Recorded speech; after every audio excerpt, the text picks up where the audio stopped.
Is the Central Kentucky housing market ready to bust, boom, or somewhere in between? Find out now.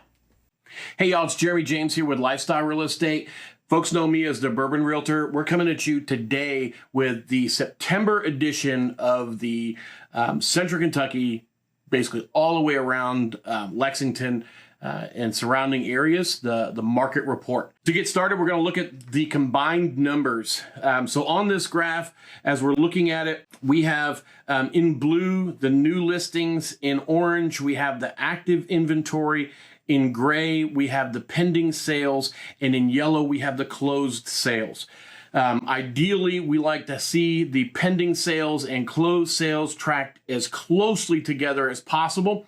And we can tell that basically from May onward that they have been tracking very closely. What we are noticing is that our existing listings are continuing an uphill climb. That means we're getting more inventory on the market. It's staying a little bit longer on the market. Although over the past 3 months, give or take, that number has only fluctuated by about 100 to 150 homes on the market at any given time. And I check this thing daily, and one day I can be up to 2,600, which is where it's at today. And then the next I can be just under 2,500 in active inventory. So this is residential housing. So we look at that, and that's considered pretty static. That's a pretty flat line. It is higher than what we've seen over the last year or two, but we'll get into that in a minute. The blue line is this new listings. This follows the typical seasonal pattern of what we're used to seeing, where in the spring we turn over in January with so many 1,500 to 1,300, give or take. I think this was 1,300 this year. And then it begins to build as we go into spring, peaking somewhere around the 4th of July, give or take. And this one peaked just about a month sooner on the seasonal trend than what we're used to seeing. And that's pretty much the trend across the board from what we see in most of the numbers, and we'll see that more. But that's the combined graph. This is what I like to look at to get a basic summary of where things stand. The next graph, this is one that you probably more as a homeowner or even a home buyer are more interested in. And this is what the price trend. This is the median sales price, not average. We do median because it gives us a better picture of the entire housing market. For instance, if we're doing average and I have 3 homes, 2 of them at $150,000 and 1 at $1 million, that average is skewed heavily because of the big one at the top.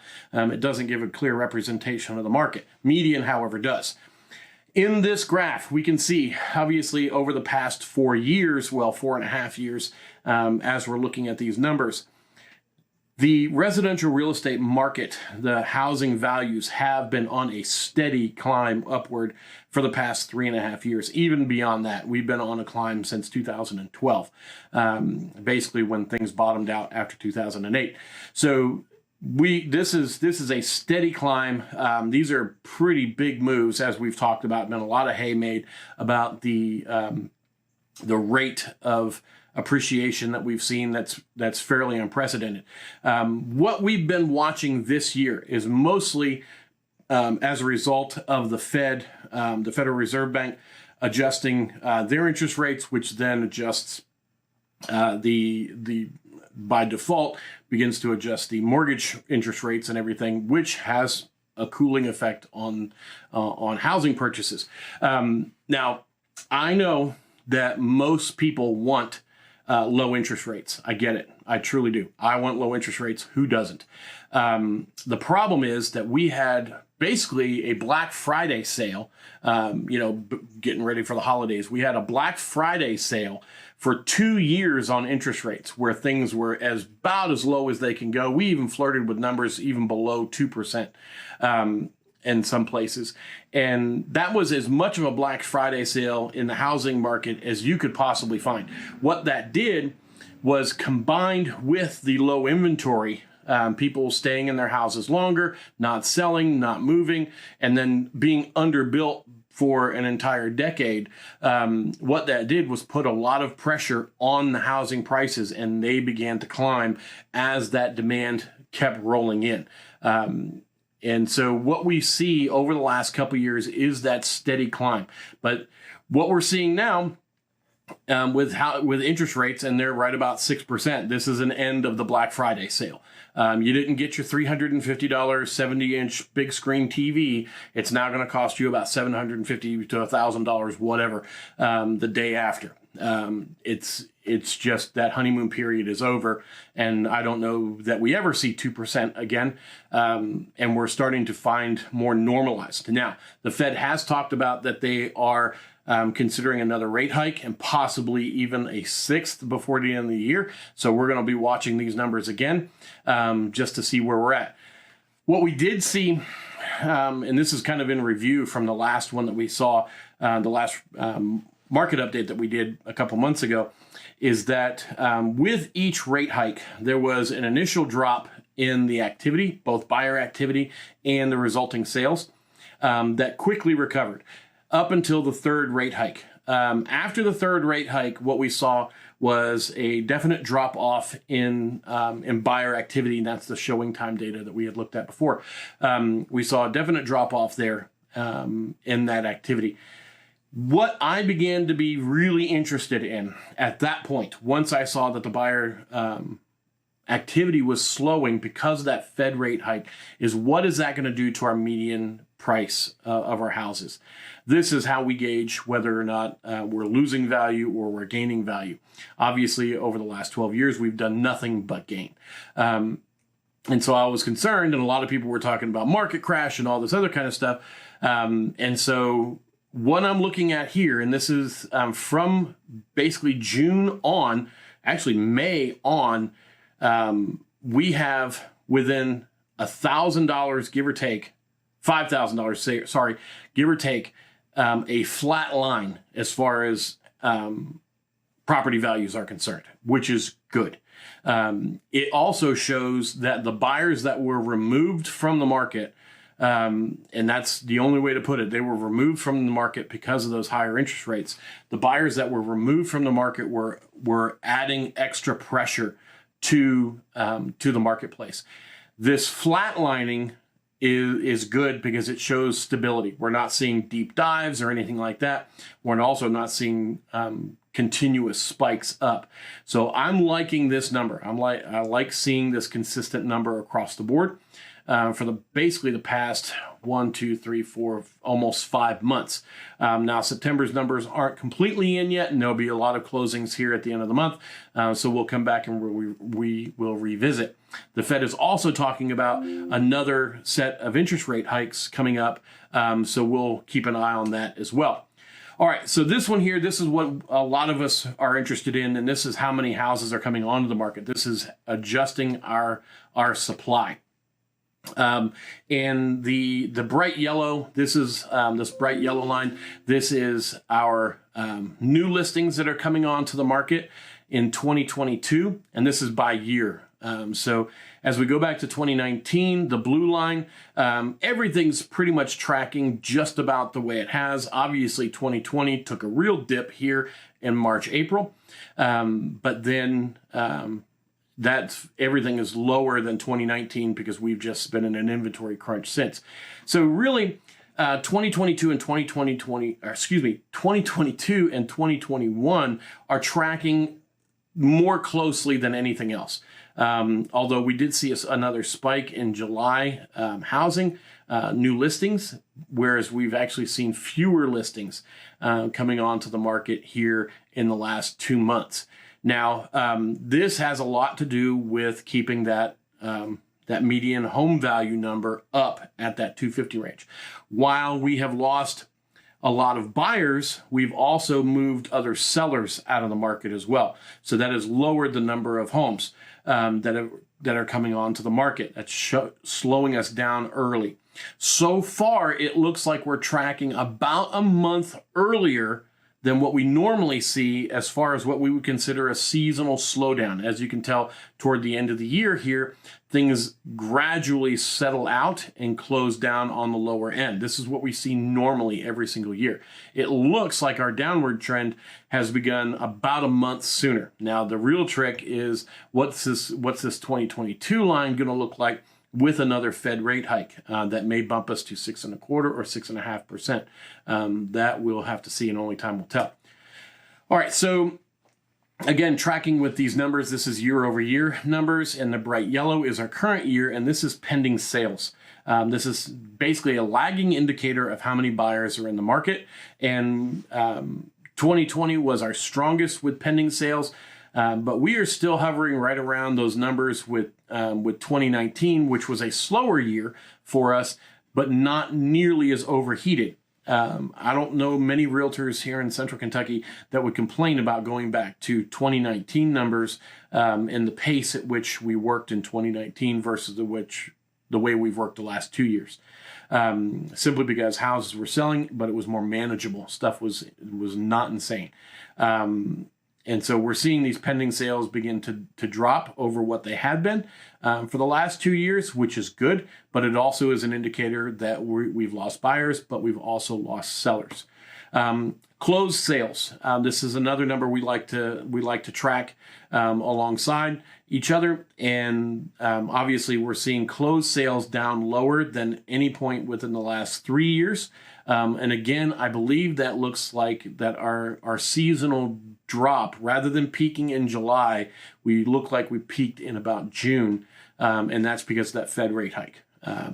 But what that's doing is it's removing buyers and sellers and not just buyers from the market. So we're going to see adjustments there, but we're seeing a drop in the absolute intensity out there, but there's just not nearly as much to purchase.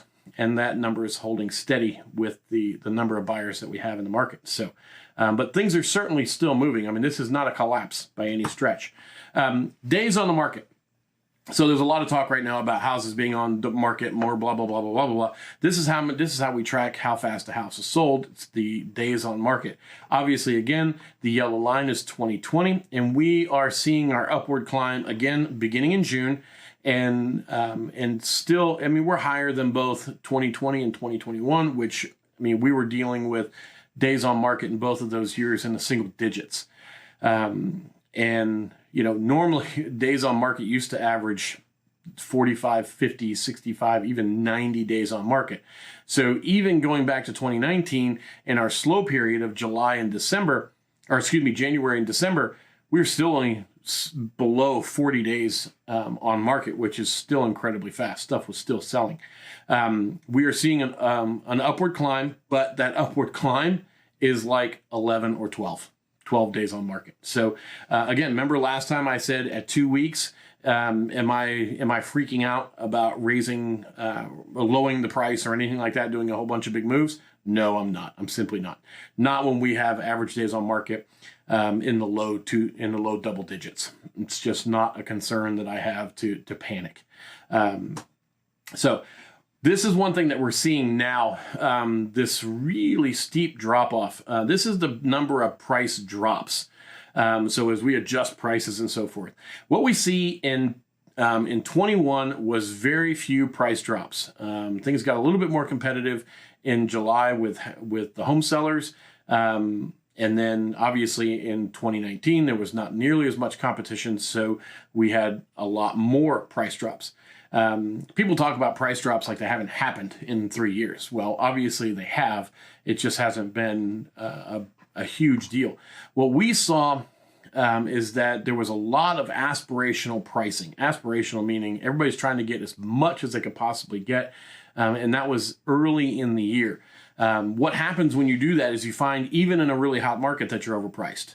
And when you're overpriced in a really hot market, you still have to adjust. People aren't stupid. They can do math. And so you still have to adjust your price down. What we have seen, however, is in July and August, that number has fallen off sharply. The number of price drops from 1 month to the next. What I'm seeing even now in September, because I think this number is going to go up a little bit, but not crazy. What I'm seeing now, as far as the number of price drops and the way they're being dropped, is it's used very incrementally, like $1,500 at a time. And what that's doing is it's a strategy to make sure that that listing continues to stay on the hot sheets, that people keep getting emails about these properties. There are several that I've been watching, and I know they account for a lot, and I've been seeing this a lot. There's these incremental little drops, just keeping people's attention on the listings. So that plays into a lot of it. I think the aspirational pricing plays into a lot of it as well. And so we're continuing to watch this on the price drops. This is a new one for us. This is some of our new software that we're working on. This is a heat map of our new listings. This is new inventory. Right now, this is by zip code. I'm hoping to have this where I can block it out by county. As you can tell by zip code, Madison County and Georgetown are the two hot spots right now. Everywhere just outside of Fayette County is pretty much dark red, whether south or north is pretty much dark red. Frankfort up in there is dark red. And then as we begin to radiate westward, we still stay in our mids. And then you get in some of these middle zip codes outward and things begin to cool. You get down into Cumberland, Somerset area, and things heat up a little bit, and down into London as well. But obviously the major heat of where the new listings are coming from are in these zip codes. So as you are a seller, keep that in mind, that this is where, if you are in one of these zip codes, this is where you're going to have more competition than in other places. And so what we're going to do is go to the next map. Actually, I want to skip the next map. And this is the buyers or sellers market. So the balanced market is the purple zip codes. The balanced market is the purple zip codes. The sellers market is this is the orange zip codes. And pink is what we would consider a buyer's market. So there are a couple areas that within Fayette County, a couple areas that actually are looking at buyer's market type activity. And then most of this is rural areas out here. Anywhere basically within a 1 or 2 county radius around Fayette County is either still in a balanced or in a seller's market. Most of it has shifted into a balanced market, but there are still sections like most of Boyle County, like Mercer County, Madison County, and Georgetown, and so forth. That these areas are pushing that seller's market. So we're going to keep up to date on that as well, and I'm going to be bringing in more zip codes with that too. Closings over the past month. So this is looking at the 1,402 sales from August. And what we can see is really a fairly decent breakdown. At 358 closed over asking, went above asking price. 356 closed at asking, and then 683 closed under. So real quickly, 358 plus 356, 714. So we still have more houses, just barely, more houses closing either over or at asking price, list price, than we do closing under. So that is a fairly balanced market. Still a lot of intensity though. We're still going over, but that's much different than we would have seen this time last year. So as we look at this buyer competition, we can begin to see the numerical value, how much lower things are going under asking and so forth. And this is how much a representation of that. This dark blue line is 2022. We can see that in the last couple of months, things have fallen off fairly sharply with this, and fallen closely, a little bit even below 2019 numbers as far as negotiating terms are concerned. So we've seen that in the last 2 months. I've seen that personally, where we're able to negotiate out various things that we hadn't been in the last couple of years. So going to supply and demand, this graph right here again shows us the history over the last 2 years. Well, actually it goes back all the way to 2014. This shows us the cyclical nature of real estate. What I want to focus on are these last couple of years, 2020 to current. And there have only been, 4, 5 periods within the last 2 years, 2.5 years, that we had more months where inventory surpassed contracts. So where our number of houses that came onto the market was higher than the number of contracts we wrote onto houses. All of this says to me that we are still dealing with either a strong or seller leaning market. Now, that may change. That may change as we go forward, but the data is clear. Our days on market are still incredibly low. We are still looking at more contracts written per month than we are listings per month. Our closed sales are still up. We're pending. We're closing almost as many as we're pending, which is very, very good. It means the contracts that we're writing are actually going through and we're not having fall off there like we saw earlier when those prices first started to adjust.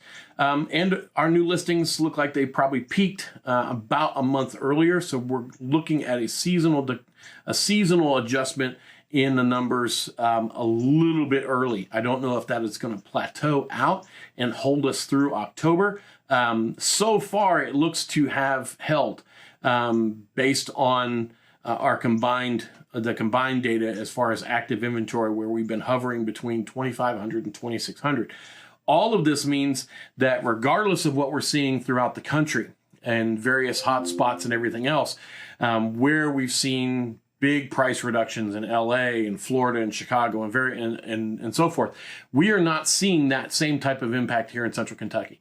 Our median price range is staying right flat from where we expected it to be. Our numbers as far as our inventory is staying pretty much on par.